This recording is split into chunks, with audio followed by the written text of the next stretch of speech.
Bienvenue sur le podcast Biomécanique, l'émission qui reçoit des pratiquants de musculation exceptionnels pour parler d'entraînement, de performance, de motivation, mais aussi des blessures et obstacles qui paralysent la progression. L'objectif de ce podcast, vous aider à améliorer votre entraînement et vous débarrasser de vos blessures.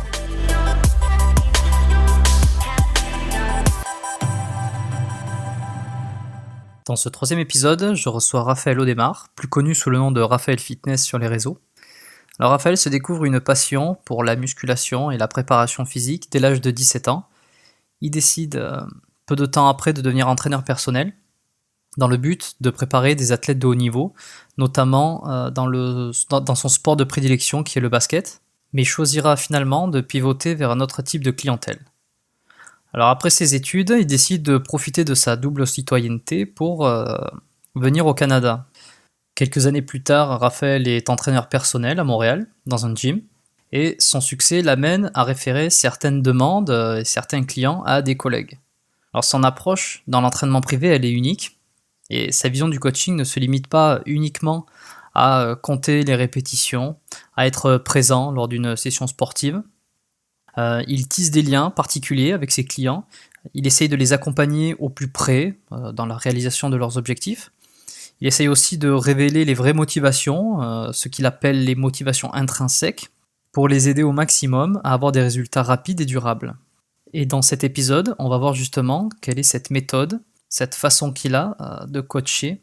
Alors également, ce qu'on va voir, c'est quelle est la réflexion qui a poussé Raphaël à devenir entraîneur privé à ses débuts. On va discuter de cette méthode qui est très personnelle et qui permet à ses clients d'atteindre leurs objectifs. On passera aussi sur la différence de mentalité entre le Québec et la France en ce qui concerne le fitness, la musculation.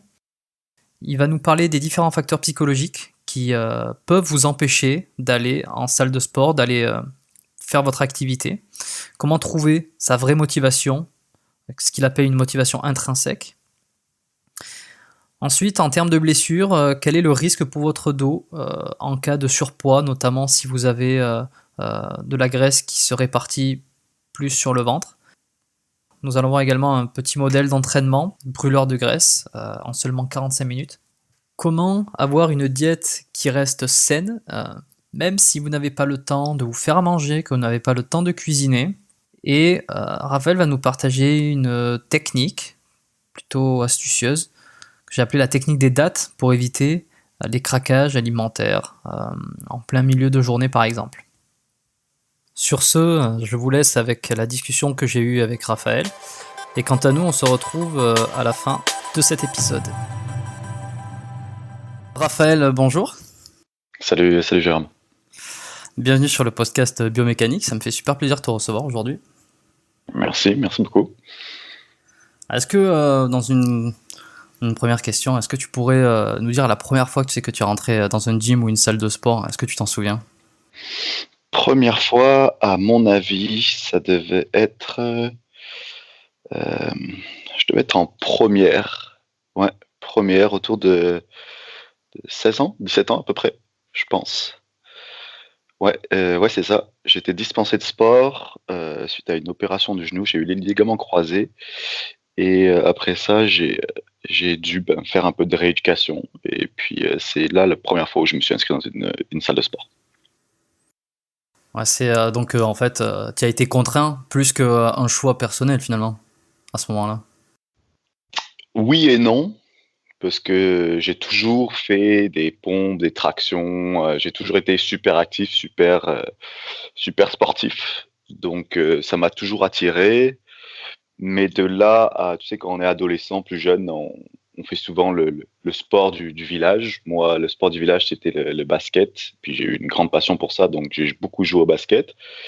Et j'avais pas senti vraiment le besoin de m'inscrire dans une salle, peut-être pas assez mature encore aussi. Et quand j'ai pu ne faire plus que ça, parce que j'étais blessé, c'est là que j'ai passé la porte du gym, puis c'est là que ça m'a vraiment plu tout de suite. Ouais, et tu t'es découvert la passion à ce moment-là. Il y a eu un déclic, il y a eu quelque chose en particulier?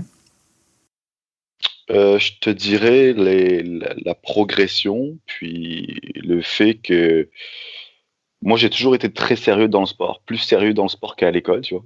Et et en fitness et en musculation, c'est le sérieux qui paye et je pense que c'est ça qui m'a plu, le fait de toutes les tout le temps que tu mets, a une importance, le sérieux que tu mets a une importance et je pense que ça c'est la clé de la chose qui m'a fait, embarquer tout de suite. Ouais, la discipline, la discipline liée à la patience, c'est un truc qu'on retrouve souvent. Et surtout en musculation ou en entraînement, euh, même en force. Exactement. C'est sûr qu'il y a plein d'autres facteurs qui sont hyper importants, mais en tout cas dans les yeux d'un débutant là, c'est ça qui fait que tu progresses rapidement. C'est le nombre de fois que tu vas à la salle, c'est le sérieux que tu mets, c'est le fait de pouvoir aller aussi chercher. Je trouvais ça super cool de tu au début, tu connais rien, tu vas chercher sur internet: «Ah cette technique a l'air bonne. Oh ce gars s'entraîne comme ça. Oh là là», puis tu vas tester toi-même, tu fais: «Oh ça c'était un entraînement incroyable» et c'est le fait que ça soit hyper complet en fait en termes de choses à faire alors qu'en réalité tu travailles toujours, ton même corps là. Je trouvais ça super intéressant. T'avais une façon de t'entraîner au début, sur quel modèle tu t'appuyais quand tu as commencé, ou alors peut-être que tu avais déjà un programme préétabli du médecin ou de la personne qui te suivait? Non, les premières fois où je m'entraînais, je t'avouerai que, je m'entraînais vraiment, classique, classique là. Il me semble que c'était du 4x12. C'était la chose qui ressortait le plus souvent sûrement sur internet là. Donc, j'ai commencé avec ça. Puis au début, je me suis beaucoup inspiré, de Superphysique. Rudy Koa là, avec toute sa page et tout son site internet était bien fait et toujours très bien fait. Donc, je me suis beaucoup inspiré de ça et j'ai essayé plusieurs techniques sans vraiment avoir de planification, de réelle planification, mais j'ai toujours, essayé pas mal de choses, en m'inspirant de tout ce qui était sur internet. Ok, ouais, super physique euh, qui regorge d'informations. Donc t'es un enfant super, t'es un enfant de super physique. Il y en a beaucoup qui le sont que je côtoie, qui pratiquent depuis entre 5 et 10 ans, quelque chose comme ça, qui ont établi leur, leur expertise ou leur expérience autour de ce qu'ils ont retrouvé sur la communauté super physique. Ouais. Actuellement, je suis pas toujours très, très fan de Superphysique, heu, mais en tant que débutant, c'est vraiment la bible. C'est parfait, tout est très clair et très bien expliqué, puis, c'est assez simple à intégrer, dans les entraînements donc non, c'est une mine d'or, Superphysique quand même. Ouais. Et donc tu t'es inscrit, tu te prends un peu de passion pour cette activité. Et à partir de quand tu décides de vouloir de devenir entraîneur, devenir coach? Est-ce que c'était tellement quelque chose que t'aimais que t'en as voulu en faire ton métier? Hem, c'est vrai que moi, ma blessure a beaucoup joué, parce que c'est là que j'ai vraiment pris goût, comme je te disais, à la musculation. Quand j'ai repris le basket, les années ont avancé un petit peu. Je suis allé jouer dans une équipe, meilleure à l'université, quand même un bon niveau pour mes capacités. Puis je me suis retrouvé à être, le plus nul de l'équipe, en fait. Alors qu'avant, dans mon village, j'ai toujours été, dans les meilleurs joueurs. Là, je me suis retrouvé dans le bas de l'échelle. Donc, il fallait que je compense. J'ai pas un physique, incroyable, génétiquement par rapport à ma taille et tous les facteurs de performance du haut basket. Donc, j'ai dû travailler mon explosivité, j'ai dû, travailler un petit peu mon endurance, mon cardio, tout ce qui était, ma détente, tout ce qui était facteur de performance au basket pour pouvoir devenir meilleur. Et donc, quand j'ai été à l'université, on faisait déjà plein de sports avec les cours. Moi, je faisais, du basket à côté dans une assez bonne équipe, une bonne équipe où j'ai dû justement, essayer de me mettre au niveau et donc là, la préparation physique basket passant par la musculation a été obligatoire pour moi donc c'est là que je me suis acharné encore plus dessus. C'est là que j'ai encore plus pris goût. Et à la fin de l'université, en fait, à la deuxième année, j'ai dû faire un choix de vers quelle branche aller. Je me suis dit, ah non, il faut que j'aille vers l'entraînement parce que je m'étais vraiment pris par passion. Puis je me suis dit, faut que je puisse rendre les gens meilleurs physiquement. Dans un sport, il y a toujours l'aspect technique, puis l'aspect physique. Moi, je me suis dit, ah non, l'aspect physique est tellement important que je pense on peut créer, on peut faire augmenter les performances de n'importe quel joueur, de n'importe quel sport, grâce au physique. Et c'est là que je me suis dit, ah, il faut que je pousse un peu plus là-dedans. Et tu avais l'idée de coacher des athlètes dans le basket spécifiquement ou pas forcément à ton départ, enfin, l'idée initiale que tu avais quand tu as commencé L'idée initiale, c'était exactement ça. Le basket, vraiment la préparation physique basket.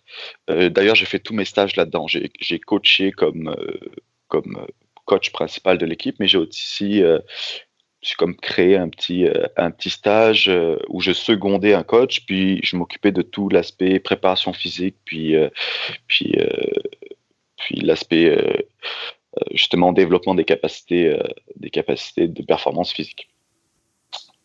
Et donc, ça m'a confirmé que j'aimais ça. Et j'ai toujours pensé que j'allais bosser soit dans un club de haut niveau, soit semi-pro, mettons, ou soit dans la préparation physique, créer un métier par rapport à la préparation physique. C'est un petit peu ce que j'ai fait, mais j'ai visé un autre public finalement. Ouais, comment t'en es venu à faire ce switch? Je me suis rendu compte que la demande, c'est toujours une offre, c'est toujours l'offre et la demande. Et la demande sport, préparation sport de haut niveau est beaucoup moins grande que la remise en forme, puis le problème aussi de perte de poids là, qui fait que les entraîneurs sont bien occupés. Et c'est là qu'en fait j'ai pivoté directement vers monsieur et madame tout le monde plutôt que le sportif de haut niveau. Je me suis rendu compte en fait qu'il y avait beaucoup plus d'emplois et de travail dans ce domaine-là, du fait que maintenant la condition physique, la mise en forme est quelque chose d'omniprésent dans toutes les têtes. Tout le monde sait que le sport, c'est bon pour la santé, et tout le monde sait que ne pas être en forme, c'est un problème. Donc les gens se tournent de plus en plus vers les entraîneurs, et c'est là que je me suis dit, ah, je pense qu'il y a un créneau là-dessus, et j'ai lancé un petit peu mon business là-dessus. Et quelque chose que tu me disais hors enregistrement la dernière fois qu'on s'est vu, et que je trouve intéressant, c'est que finalement, entraîner des athlètes, ça peut être très intéressant, ça peut être épanouissant parce qu'il y a un niveau, il y a il y a un certain partage de connaissances, de certaines valeurs, enfin on appelle ça comme on veut, mais que finalement, ils en ont pas tous besoin, ou dans le sens où les besoins des athlètes par rapport à un coach sont un peu plus réduits parce qu'ils ont un niveau qui est beaucoup plus important. Le milieu est beaucoup plus fermé aussi. Contrairement à, comme tu disais, monsieur et madame tout le monde, qui finalement n'a pas eu le temps de faire des études dans le sport, de se renseigner, de d'éplucher un petit peu tout ce qu'il faisait, de tester les exercices, de tester les programmes. Et c'est là où l'entraîneur va avoir un rôle hyper important. C'est que tout ce travail d'adaptation, monsieur, madame, tout le monde n'a pas besoin de s'en occuper. Je veux dire, c'est le coach qui s'en occupe de tout ça.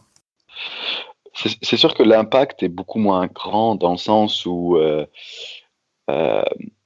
c'est sûr que entre groupes de haut niveau, entre plusieurs équipes dans le même championnat, je suis pas sûr que ce soit le préparateur physique qui fasse gagner, mettons, l'équipe. Tu sais.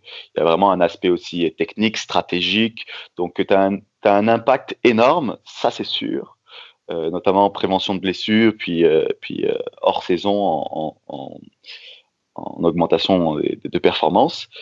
Mais j'ai trouvé, et puis je trouve toujours que quand une personne arrive et est en obésité morbide, bon ben là, la faire reprendre l'activité, lui inculquer un petit peu des valeurs sportives, puis la remettre un petit peu sur le chemin du sport, quasiment tu lui sauves la vie. Donc l'impact est encore plus grand.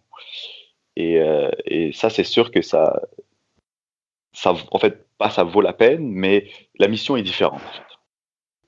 La mission est bien différente et gérer du micro-détail dans un sportif de haut niveau qui, lui, s'entraîne depuis déjà 15 ans, tous les jours, très très fort, puis toi, tu vas prendre un an pour lui faire gagner, je sais pas, 5 kilos sur un de ses exercices ou 1 centimètre de plus en détente verticale. Ouais, oui, c'est génial, oui, c'est super bon, euh, mais quand tu tombes à quelqu'un qui a 50 kilos de trop, puis qu'en 6 mois, tu arrives, pas 6 mois, mais en un an, tu arrives à les faire perdre, puis que finalement, elle est recapable de courir, puis ça faisait 5 ans qu'elle n'arrivait pas à courir, ou qu'elle est capable de reprendre les escaliers pour monter chez elle à la place de l'ascenseur parce que elle pouvait pas dû à son embonpoint, ben, c'est une autre victoire. En fait, c'est une autre victoire et c'est quand même assez gratifiant et puis assez intéressant comme métier.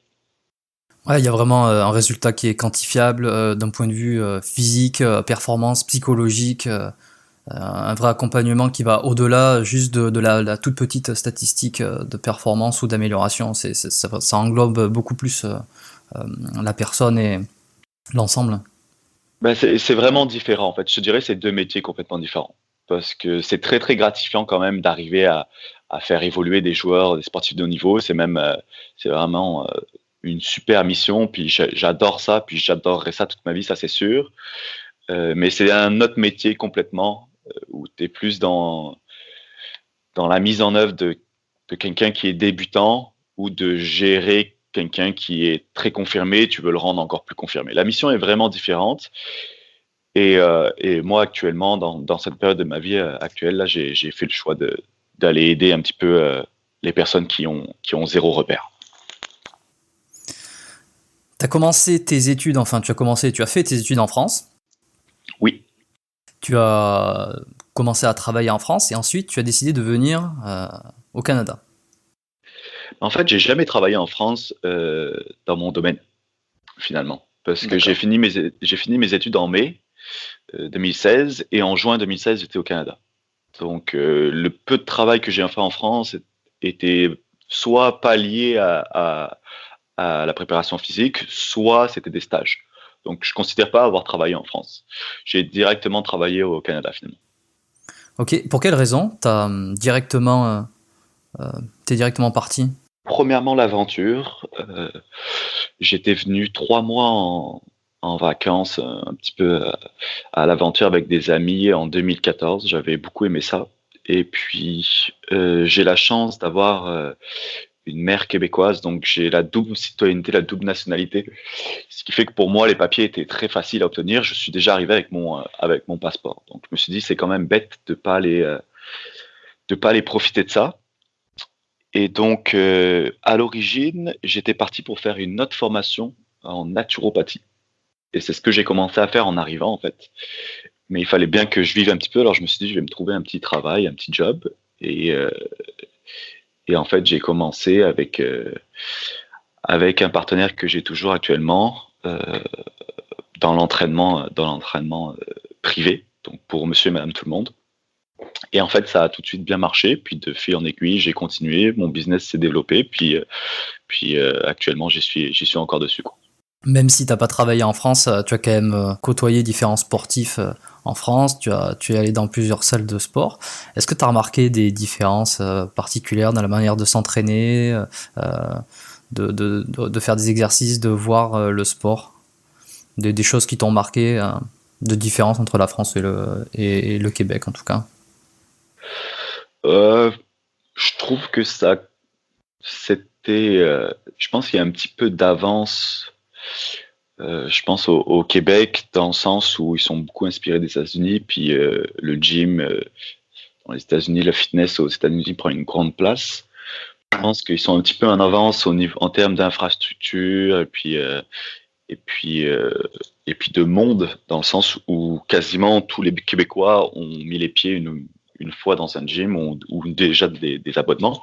Je pense qu'en France, on n'est pas encore arrivé là, mais ça arrive tranquillement. Donc, je pense que ce serait juste peut-être un retard où ça soit un petit peu moins inscrit dans les habitudes des gens en France. Mais à part ça, maintenant, avec Internet, puis avec tous les réseaux, je trouve que le développement se suit quand même beaucoup. Puis il n'y a pas forcément de technique à part entière entre le Canada puis la France. Là, ça se ressemble quand même pas mal.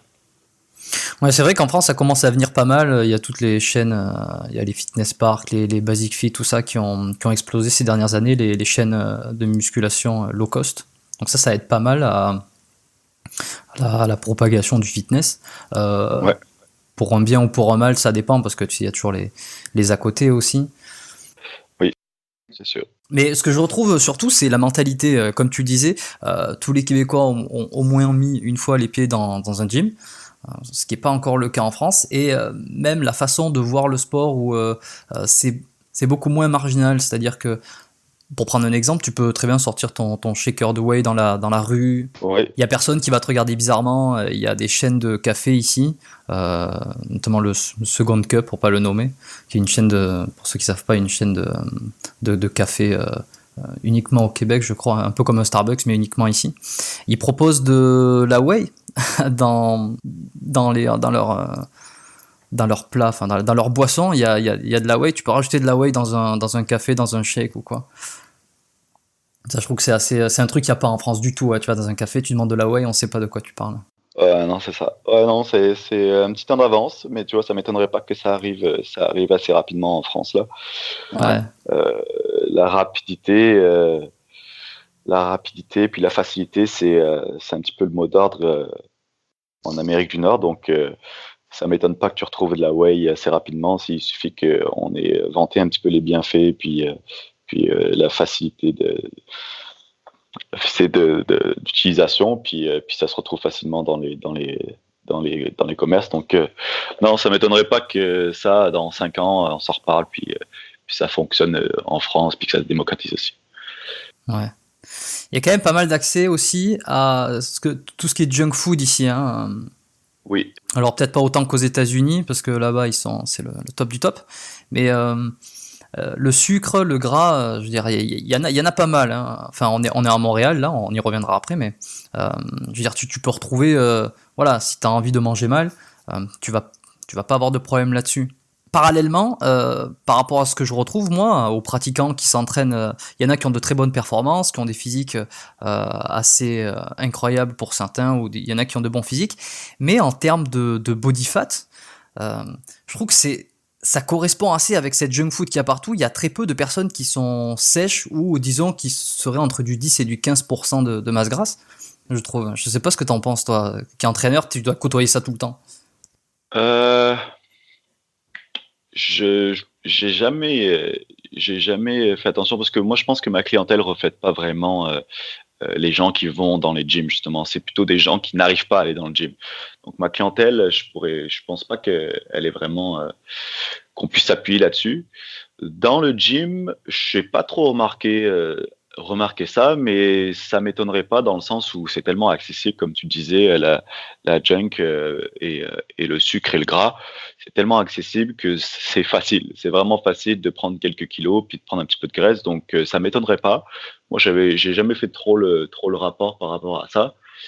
Mais c'est sûr que si on devrait prendre les morphotypes moyens au Canada et les comparer avec ceux en France, on est beaucoup plus slim, on est beaucoup plus mince en France. On est vraiment plus fin, fait plus petit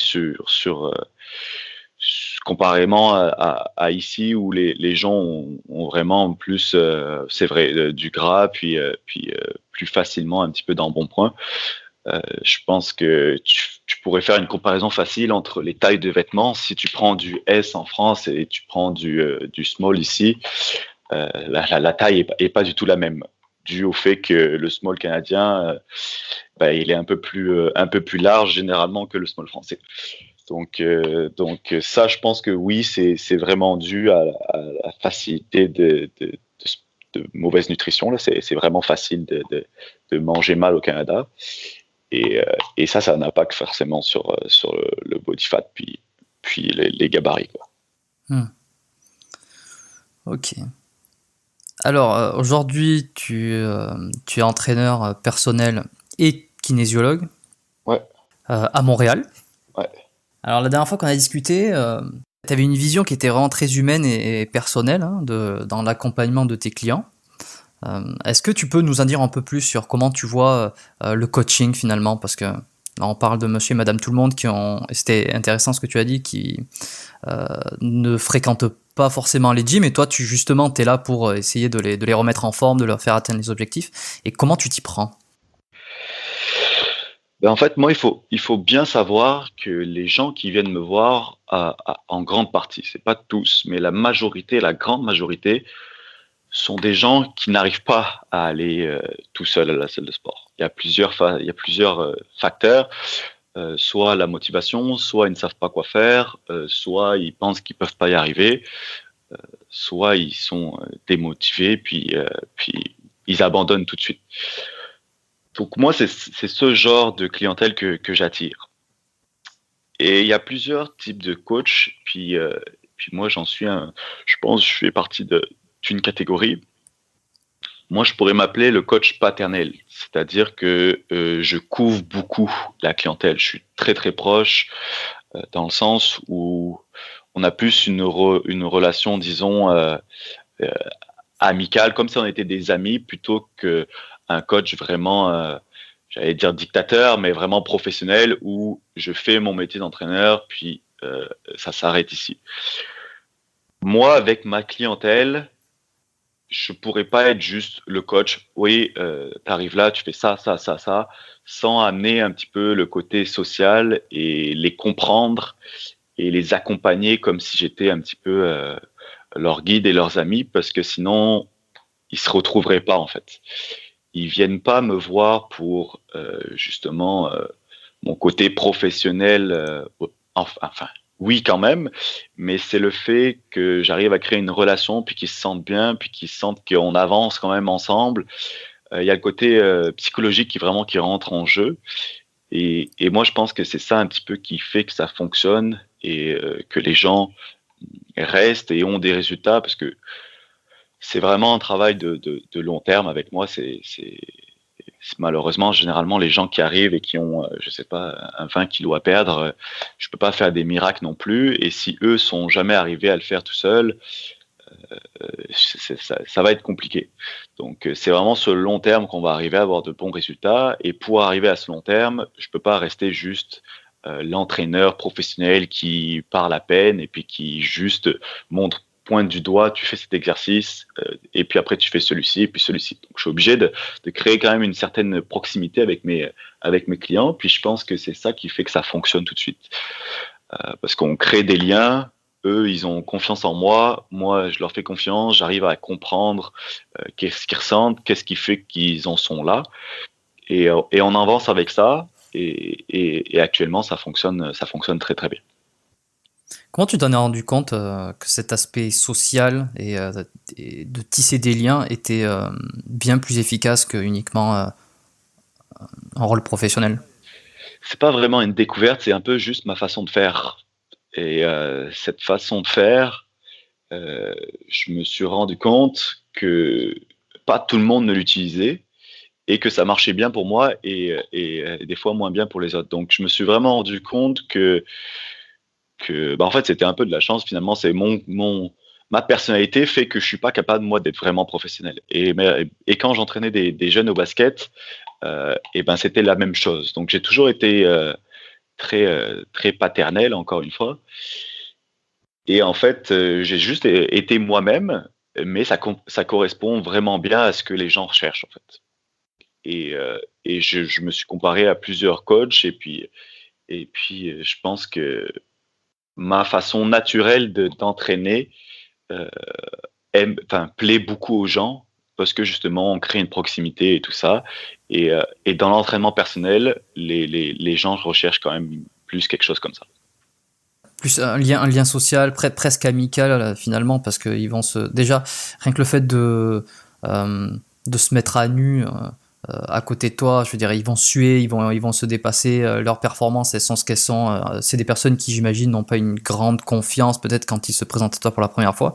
Donc, il faut qu'il y ait une confiance qui se fasse, parce qu'ils sont en tenue de sport, chose à laquelle ils sont peut-être pas habitués, ou qui sont rarement, et ils le sont à côté de toi, toi qui vas avoir ce regard sur eux, ce regard professionnel, neutre, mais en même temps bienveillant.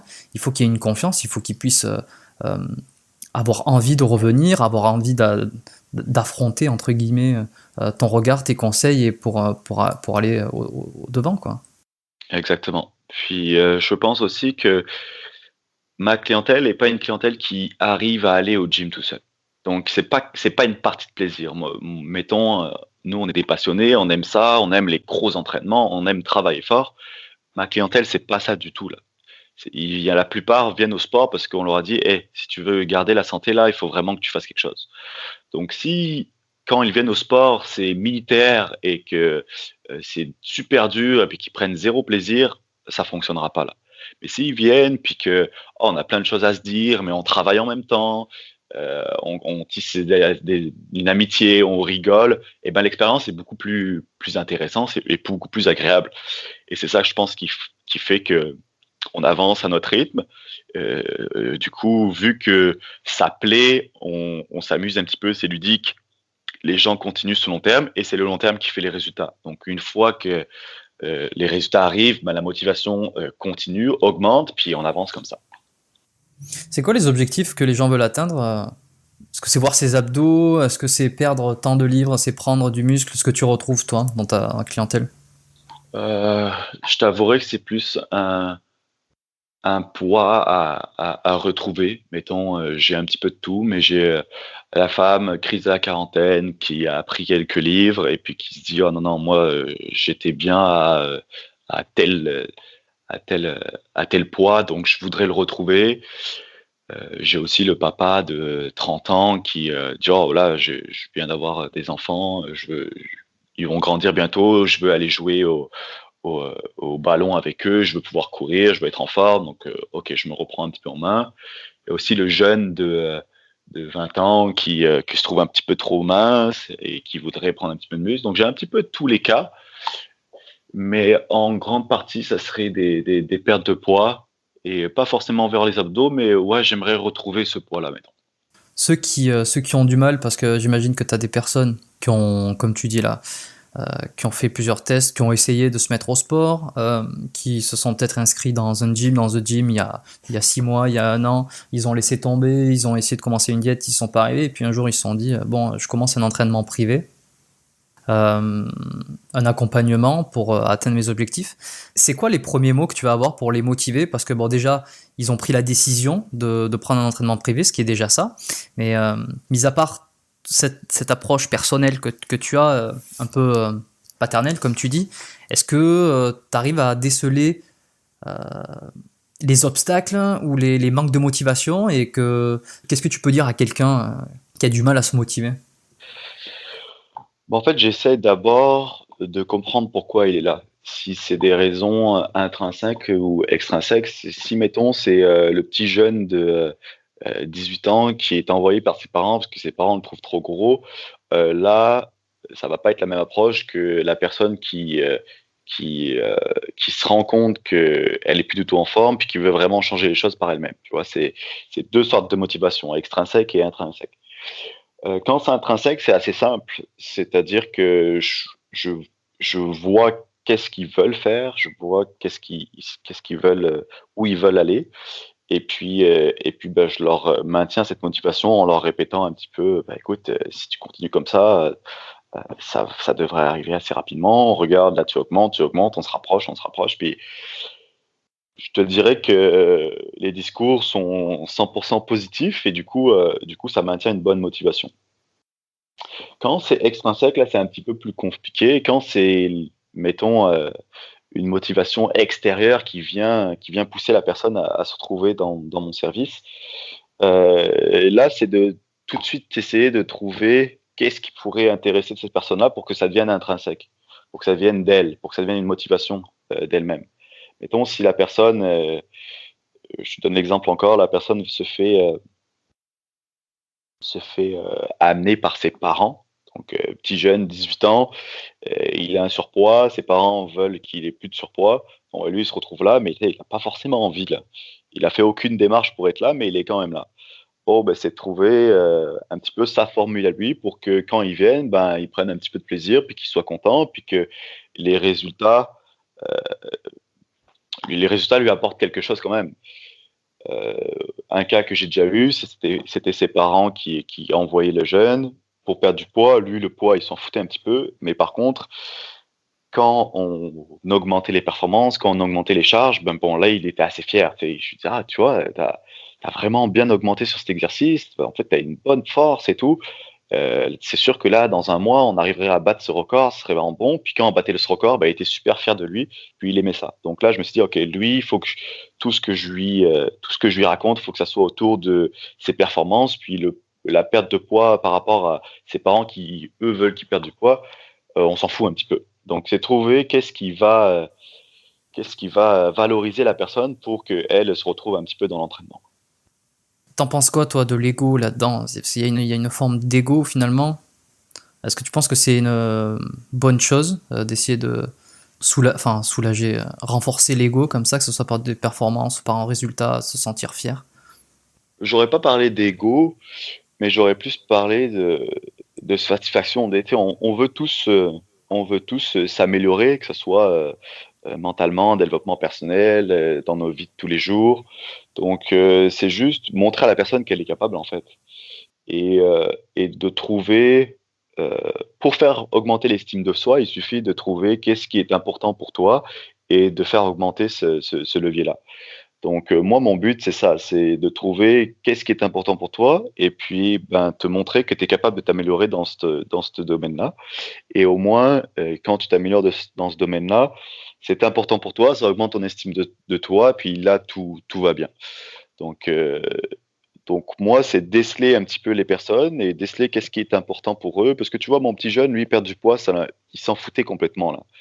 Mais j'ai trouvé que, bon, ben, son niveau de force et le fait qu'il progresse dans l'aspect force, dans l'aspect performance, ben ça, il aimait ça. Ça lui parlait à lui. Perte de poids, aucun sens. Ça parlait qu'à ses parents. Mais le fait d'augmenter ses performances, ça parle pour lui. Et puis, se sentir plus fort, ça a augmenté son estime. Ça, c'était important pour lui. Donc, j'ai misé sur cet aspect-là. Et le fait de miser sur cet aspect-là, ça devient une motivation intrinsèque. Oh, je veux devenir plus fort. Mais c'est quand même corrélé à sa perte de poids. Donc, tout le monde est content. Et surtout, lui, il est motivé. Et cette motivation, ça se ressent dans les entraînements. Il va toujours plus loin, toujours plus fort. Il est content de venir. Et sur long terme, il veut rester. Et ça fonctionne comme ça. Et trouver cette motivation intrinsèque, tu y arrives assez rapidement ou des fois ça peut prendre vraiment plusieurs sessions avant de savoir vraiment ce que la personne a besoin, enfin veut intérieurement? Ça peut prendre beaucoup de temps, puis ça peut ne jamais arriver finalement. T'as déjà eu des cas comme ça? Ah ouais, ouais. J'ai déjà eu des cas qui, même le côté financier, finalement, ils s'en foutent totalement. C'est-à-dire que ils viennent, ils payent, puis et ils savent pas pourquoi ils sont là, tu vois. C'est, ils s'engagent, et puis après, c'est juste l'engagement qui fait qu'ils sont là. Donc là, pour moi, ces gens-là sont pas encore prêts, euh, parce que même eux, ils viennent parce que leur médecin leur a dit, ah, allez-y, il faut vraiment faire du sport. Donc, bah, ils se sont pris un coach, puis ils avancent avec le coach, mais au fond d'eux, ça a pas d'intérêt. Et des fois, ils pensent que c'est une perte de temps. Donc ben, moi, là, je suis pas magicien non plus. Je peux pas leur faire avoir envie de s'entraîner si eux, ils y trouvent pas l'avantage, tu comprends? Donc là, ils sont tout simplement pas prêts à changer cet aspect-là de leur vie. Puis c'est correct. C'est juste qu'ils vont prendre un peu plus de temps avant de trouver le réel intérêt.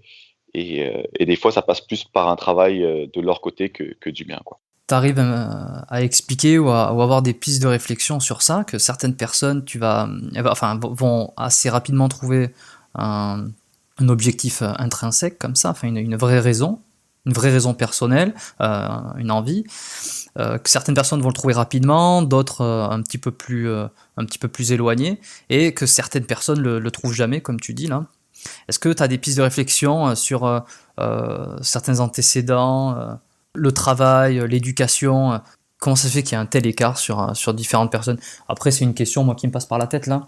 Il n'y a pas forcément de réponse, et d'ailleurs, il n'y a pas de réponse absolue, mais si toi, tu as déjà pensé... Je dirais que c'est vraiment très personnel dans le sens où c'est ça, c'est le côté social que je crée avec eux va me permettre de mieux les comprendre, de savoir un peu plus qui ils sont. Et c'est là qu'on arrive à déceler un petit peu les motivations.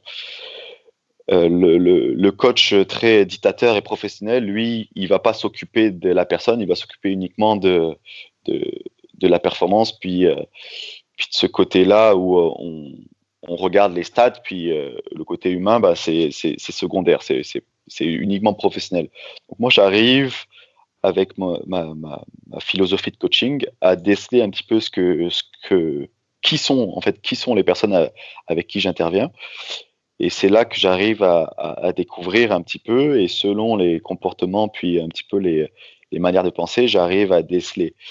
Mais je pense que oui, l'éducation joue un rôle, et, euh, et je pense aussi les mentalités. Des fois, il y a beaucoup de gens qui ont de l'anxiété, pas trop de confiance, euh, ce genre de dépression, des choses comme ça. Et, euh, et du coup, ben, trouver un point où, avec le travail, ils progressent, et ben, ça leur fait vraiment du bien. Et je pense que chaque personne est vraiment différente par rapport à ça. Puis c'est comme ça on peut justement un petit peu déceler qu'est-ce qui ferait que ça fonctionne. Et en travaillant de cette façon, petit à petit, avec le temps, on découvre un petit peu qu'est-ce qui les amène à se motiver, quoi. Ouais, la base de tout, c'est vraiment la personnalisation, hein, que ce soit dans l'entraînement, la motivation, la psychologie, c'est toujours pareil, hein. Ben, c'est ça, chaque personne est vraiment unique, et c'est en étant unique avec chaque personne qu'on arrive à les découvrir, quoi. Alors toi, depuis que tu as entraîné pas mal de personnes, que tu as vu tous ces profils différents, est-ce que ça a changé euh, ton propre entraînement personnel, ou en tout cas ta vision du sport? Juste pour replacer un peu dans le contexte, tu t'entraînes combien de fois par semaine, toi, personnellement? Oh, ça dépend des périodes, mais je m'entraîne quand même, je dirais un minimum de 4 fois, là. 4 fois, 5 fois, ça arrive. Donc je m'entraîne quand même encore régulièrement par passion, puis parce que j'aime ça. Est-ce que ça a changé ma façon de voir l'entraînement? Oui et non. C'est-à-dire que des fois, je fais de l'entraînement plaisir, donc j'essaie mettons, en ce moment, je suis dans une période où j'essaie de valider des choses que je sais pas faire. Donc, notamment dans l'aspect gymnastique, poids du corps, il y a plein de choses que je trouve super intéressantes, que je suis pas capable de faire, donc j'essaie d'arriver à les réaliser. Et ma satisfaction, c'est justement de, de réaliser, je sais pas, un muscle up que je savais pas faire. Bon, maintenant, je sais le faire. Je sais pas en faire 50, mais je sais en faire 2, 3. Puis du coup, je suis satisfait que ça. Puis j'avance comme ça en essayant de valider pour être le plus complet possible, en fait. Mais, euh, mais sinon, ma vision de l'entraînement a pas forcément changé, parce que finalement, j'amène, j'amène un sport différent à chacun. Et du coup, il n'y a pas vraiment de bonne philosophie, quoi. Chacun a sa propre philosophie d'entraînement et se retrouve dans son entraînement, dans son 100% personnalisé, en fait. Donc, je pense que la clé, c'est quand même le plaisir au début, et puis la satisfaction d'avancer dans ce qu'on fait. Et une fois qu'on a ça, ça roule tout seul, quoi. Pour revenir un petit peu à un de mes sujets de prédilection, les blessures dans le sport, et notamment en musculation, est-ce que tu as remarqué, toi, des blessures récurrentes de tes clients? Je vais juste prendre un exemple. La blessure qui revient le plus souvent des personnes soit que je côtoie, soit des personnes que j'ai en rendez-vous, des clients que j'ai en rendez-vous en consultation, ça va être vraiment les douleurs d'épaule du type tendinite, quoi. Et très souvent, le sus-épineux qui est inflammé. Est-ce que toi, t'as une référence comme ça de blessure? Oui, je pourrais y aller avec le bas du dos. Tension dans le bas du dos. Souvent, la prise de poids est localisée au niveau du ventre. euh, et du coup, ça fait un déséquilibre un petit peu. Donc, les lombaires sont toujours vraiment activés et en travail du fait de compenser puis de ramener un petit peu le centre de gravité vers l'arrière qui est contrebalancé par le gros ventre. Donc ça arrive très très souvent. Sinon, j'ai aussi les douleurs aux genoux et aux chevilles. Là aussi, un poids corporel un peu trop élevé. La simple marche avec, comme si je te mettais 40 kilos sur le dos et que tu devais maintenir ça toute la journée, bah forcément, c'est les articulations qui ramassent un petit peu en premier. Donc, douleur aux genoux, inflammation un petit peu au niveau des chevilles aussi. Donc, c'est assez ça qui revient souvent dû au surpoids, en fait. Pour le mal de dos, tu vois, c'est un truc même ceux qui pratiquent beaucoup de musculation avec beaucoup de poids sur le dos, tu sais, je pense au squat, je pense surtout au deadlift, tu sais, qui fait pas mal de ravages. Ouais. Il va y avoir aussi, alors ça va pas être la même origine, hein, parce que le surpoids fait que ça déplace le centre de gravité, comme tu dis. Tous les exercices de squat, de deadlift mettent énormément de pression sur les lombaires.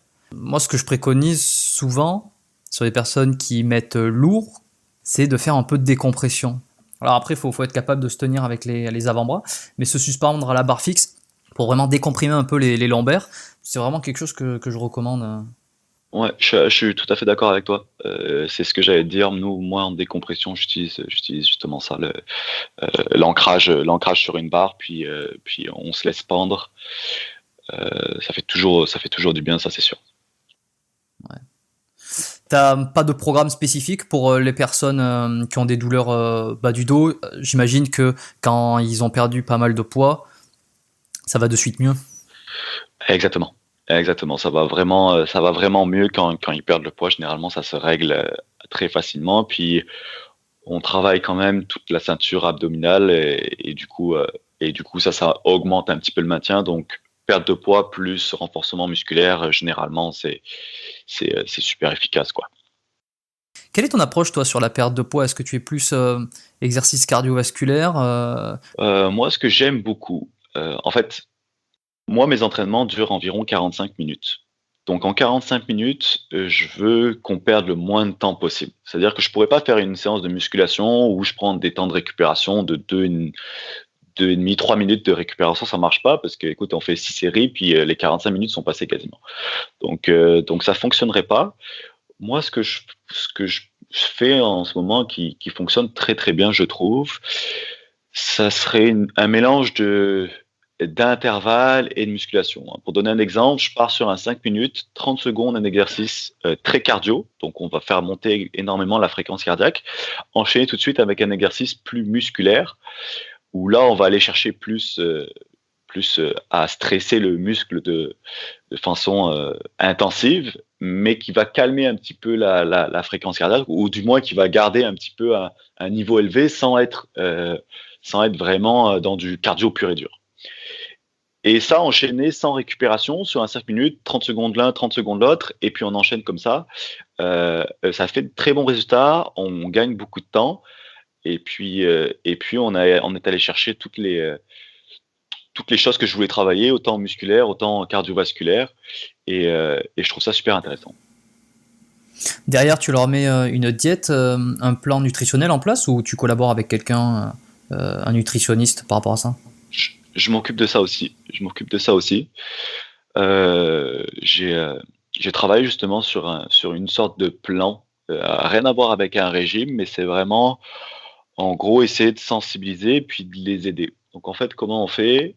Je pars de ce qu'ils font déjà actuellement et j'essaie de leur faire une journée parfaite. Donc en gros, je te demanderai, toi, Jérôme, qu'est-ce que tu manges actuellement dans ta journée la plus classique?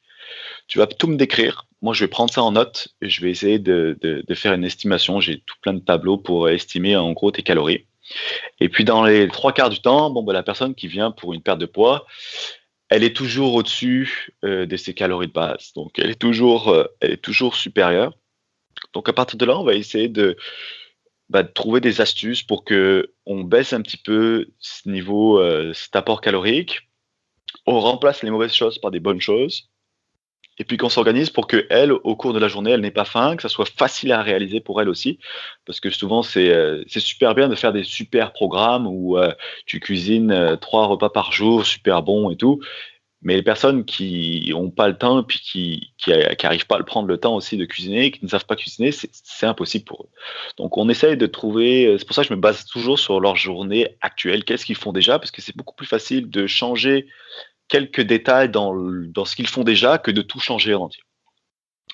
Et à Mm. partir de là, on essaie de faire une journée parfaite qui correspond à leurs objectifs, qui correspond à leur temps, à leur horaire, à leur goût. On essaie de mêler tout ça et puis surtout qui correspond à ce qu'ils veulent atteindre. Et, euh, et donc, je pars de leur métabolisme de base, j'enlève un petit 200, 250 calories et puis j'essaie de leur faire une journée parfaite par rapport à ça. Ouais, et ensuite, j'imagine que chaque semaine ou chaque fois, tu réalignes un petit peu, tu remodifies et pour que ça soit de plus en plus adapté. Exactement, j'en reparle. Qu'est-ce qui a été dur? Qu'est-ce qui a été facile? Pourquoi tu as triché cette journée-là? Pourquoi ça s'est bien passé là? Qu'est-ce qui a fait ça? Puis on peaufine au cours du temps.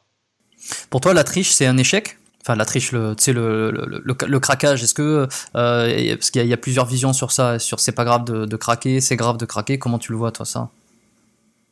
Bah, ça dépend quel genre de craquage. Bah, quelqu'un, par exemple, qui aime le sucre, c'est pas compris dans son plan alimentaire de la journée, et puis va passer au magasin, va prendre une barre de chocolat ou un soda, parce que, enfin, un coca ou n'importe quoi.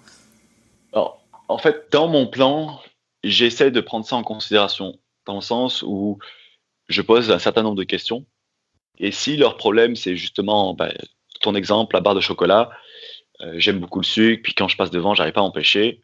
Ok, ben moi, je vais essayer de trouver des astuces qui vont t'empêcher d'avoir cette réaction-là. Et si tu as cette réaction-là, comment faire pour que ça soit pas si grave que ça? Bon, bah écoute, est-ce que ton problème, c'est le sucre? Ok, ramène-toi toujours 5-6 dattes avec toi, et puis dès que tu as une petite crise de sucre ou quoi, mange des dattes. Dattes super sucrées, ça peut. Généralement, les gens aiment beaucoup. C'est un exemple, hein, mais. Et puis, bon, bah, le moment où tu as vraiment envie d'aller acheter ta barre de chocolat, mange tes dattes. Et puis, ça va le faire. Et ça va couper ton envie après. Ouais. Exactement, exactement. Et puis des fois, j'ai d'autres cas, c'est le soir, j'arrive chez moi, j'ai tellement faim que, au lieu de me faire un petit plat, je me fais un énorme saladier de pâtes. Et puis du coup, bah, ça c'est overcalorie. Là, je mange beaucoup trop. Donc moi, qu'est-ce que je vais essayer de faire? Ben, peut-être dans ton après-midi, te trouver quelque chose qui pourrait temporiser un petit peu ta faim, caler un petit peu pour pas que tu arrives et que tu défonces ton frigo en rentrant. Bon, bah là, il y a plein de choses qui sont intéressantes. Pourquoi pas quelques amandes que tu pourrais grignoter, une amande toutes les 20 minutes, ou on peut gérer un petit peu ça pour que toi, ça soit optimal toute ta journée, et puis que au final, ça soit pas super compliqué, et que tu sois pas, en fait, que tu sentes même pas que tu sois dans une diète, en fait. Et donc, D'accord. en avançant comme ça, on arrive à créer quelque chose, une routine qui est jamais parfaite, là, mais qui est vraiment mieux qu'est-ce qu'ils font d'habitude. Et ça, plus l'entraînement, bah, ça fonctionne très très bien. Ok.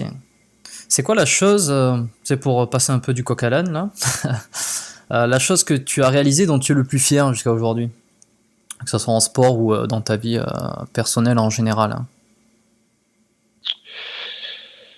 Euh, Question un peu compliquée, je l'admets. je suis très fier du fait que je suis arrivé à créer une clientèle solide, voire même très solide en quelques années. On m'avait toujours dit, tu verras au début, c'est super compliqué. Les clients, ça va prendre 5 ans pour monter une clientèle, et puis du jour au lendemain, ça peut tout s'effondrer. Moi, j'ai eu la chance d'avoir été un petit peu aidé au début. Donc, en gros, je travaillais pour quelqu'un qui avait déjà une clientèle solide, et du coup, lui me référait des clients. Et on avait un arrangement autour de ça. Et donc, j'ai commencé par ça. Donc, pas une abondance au début, mais j'ai pu travailler un petit peu, faire mes armes. Et puis, petit à petit, je me suis trouvé mes propres clients. Et puis, propres clients, encore, encore et encore. Et j'en suis arrivé à à remplir mon horaire. Donc j'ai déjà fait des très très grosses semaines où je me suis dit non là c'est trop, dans le sens où je vais me mettre en danger, puis je devenais quasiment fou là. Je me réveillais la nuit, puis je pensais que j'étais au gym, puis je cherchais mes clients, je savais pas c'était trop. Et donc là je me suis dit ok, j'ai quand même vraiment une clientèle solide au point où j'arrive pas à tout assumer. Et donc, depuis 6 mois, là, j'ai pris quelqu'un avec moi à qui je réfère des clients. Et ça, c'est quand même une belle fierté parce que je suis arrivé à créer ma clientèle assez abondante pour moi être plein et quasiment remplir l'horaire de quelqu'un d'autre. Et on se rend pas compte, mais j'avais toujours cette peur quand même avant de référer, de me dire putain si je réfère des clients à un autre et que moi après ben je perds des clients là, d'un coup on n'est jamais sûr de sa clientèle, tu comprends? Tu dois le voir dans ton métier, des fois il y a des super booms où tu fais des grosses semaines puis après ça se calme. Donc le fait de référer à quelqu'un et de pas prendre le client pour moi mais de le donner à quelqu'un, ça a été une belle épreuve. Un certain risque, ouais. Ouais, c'est un certain risque. Euh, Mais qui te permet de passer au niveau suivant aussi. Exactement, exactement. C'est là où j'allais en venir. C'est passer au niveau suivant. C'est toujours des étapes dans une clientèle. Puis, la première étape était de trouver mes propres clients. Une fois que j'ai trouvé mes propres clients, remplir mon horaire de mes propres clients. Et puis maintenant, ça a été de référer. Et maintenant, mon but, c'est de remplir l'horaire de cette nouvelle personne. Et tout ça pour en venir où là, je me dis, je commence à vraiment rentrer dans ma tête, OK, ma clientèle est quand même solide. J'ai quand même créé quelque chose qui roule et qui roule très bien. Et ça, j'en suis assez fier. J'en suis assez fier pour le coup. Et comment tu vois le futur maintenant, d'ici 2-3 ans, si tu continues sur cette lancée? Tu as des projets spécifiques? Euh, je, je suis assez incertain sur le futur, dans le sens où j'ai plein d'idées en tête. J'ai plein d'idées en tête et puis j'ai des envies autres que l'entraînement. Donc, pour l'instant, je surfe sur ce que j'ai créé parce que j'aime beaucoup ça, j'aime mon business. Mon partenaire est incroyable avec moi, donc on travaille fort là-dessus. Je suis vraiment heureux de faire ce que je fais. Mais tout est incertain dans le sens où j'ai envie de voyager, j'ai envie d'aller voir plein d'autres choses. Et, euh, et donc, je sais pas où je serai dans 3 ans, ça c'est sûr. Je sais absolument pas où je serai. Mais sur un futur très proche, oui, je fonce dans ce que j'ai commencé et peut-être pourquoi pas avoir une personne de plus assez rapidement qui travaille avec moi. Ça pourrait être le prochain objectif. Sinon, ouais, je pourrais pas te répondre réellement parce que j'ai des envies un petit peu différentes que ce que je fais actuellement. Ok. Bah écoute, c'est génial tout ça. Pour terminer, j'ai 3 petites questions que je pose à chaque fin d'interview. Alors la première, c'est quel est le meilleur conseil qu'on t'a jamais donné et que tu donnerais à quelqu'un qui commencerait aujourd'hui la musculation et qui n'y connaît pas grand-chose? Euh, le meilleur conseil, ça serait vraiment identifier les objectifs. Qu'est-ce que tu veux faire en fait? À quel endroit tu veux t'amener? Parce qu'on commence toujours la musculation, renforcer un muscle, c'est pas forcément le rendre plus performant pour telle ou telle chose. Et ça, j'ai mis un petit peu de temps à le comprendre, c'est-à-dire que on pense que en faisant des squats, et ben on va être meilleur en sprint ou en détente verticale. Le transfert, il est vraiment pas sur tous les exercices et sur toutes les épreuves, hein. C'est ça. Il faut vraiment identifier qu'est-ce que tu veux faire de mieux et qu'est-ce que tu veux que l'entraînement t'amène. Et une fois que tu as établi cet objectif, rechercher quelles ressources tu vas pouvoir utiliser pour t'amener à ce point-là. Et une fois que tu as compris ça, je pense que tu peux éviter beaucoup d'erreurs et beaucoup de pertes de temps. Et donc, mon conseil, ça serait ça, vraiment établir les objectifs premiers de pourquoi tu t'entraînes et du coup rechercher, faire tes recherches par rapport à ça, comment améliorer l'objectif que tu as choisi, comment arriver à l'objectif que tu as choisi et, et je pense que tu perdras beaucoup moins de temps que la plupart des personnes qui vont un petit peu au feeling. Ouais, à l'aveugle, qui tâtonne, qui passe des mois à faire un peu n'importe quoi et finalement à se démotiver parce qu'il n'y a pas de résultat. Exactement, exactement.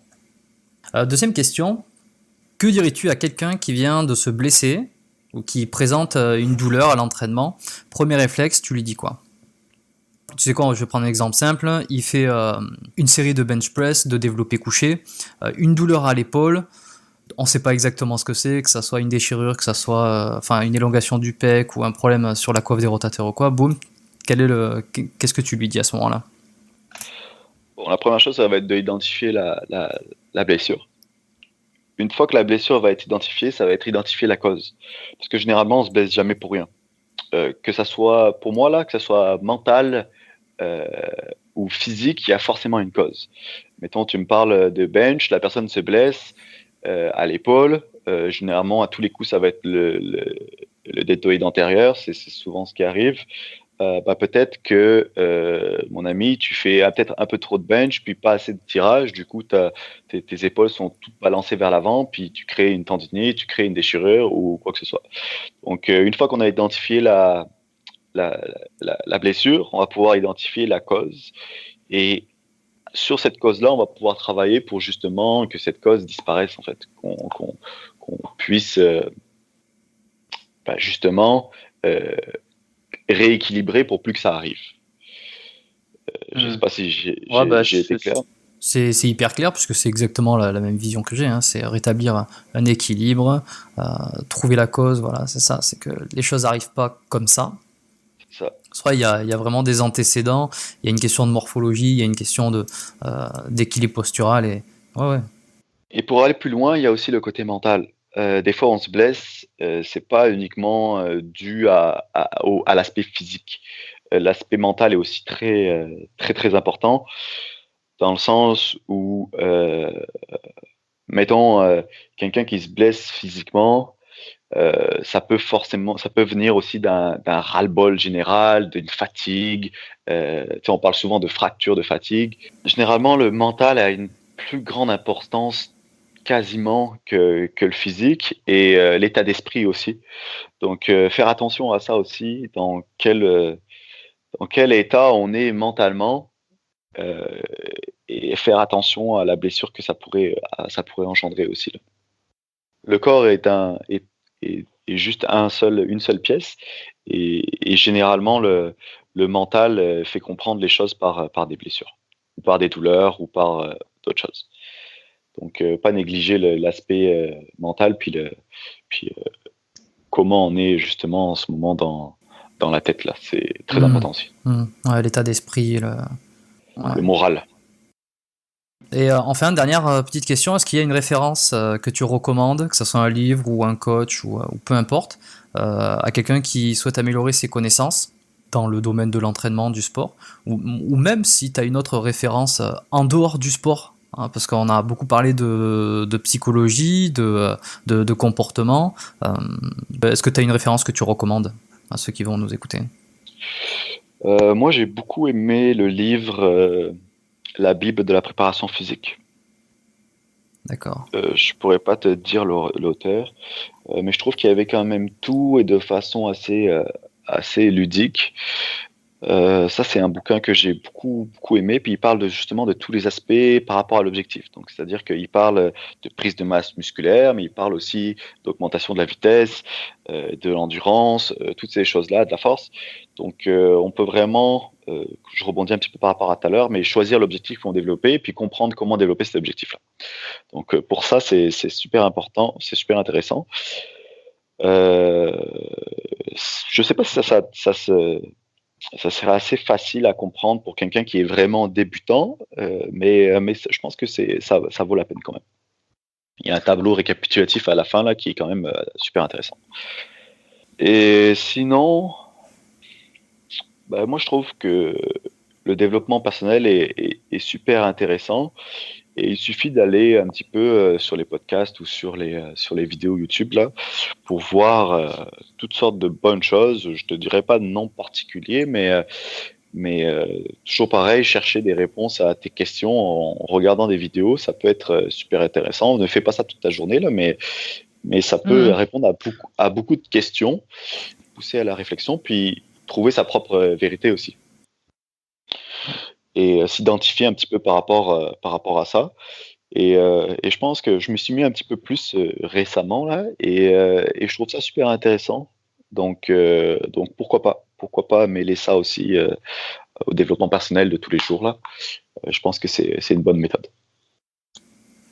Si les gens souhaitent te contacter, c'est qu'ils peuvent te retrouver. Je sais que tu as un Instagram assez populaire. J'ai un Instagram raphaël.fitness.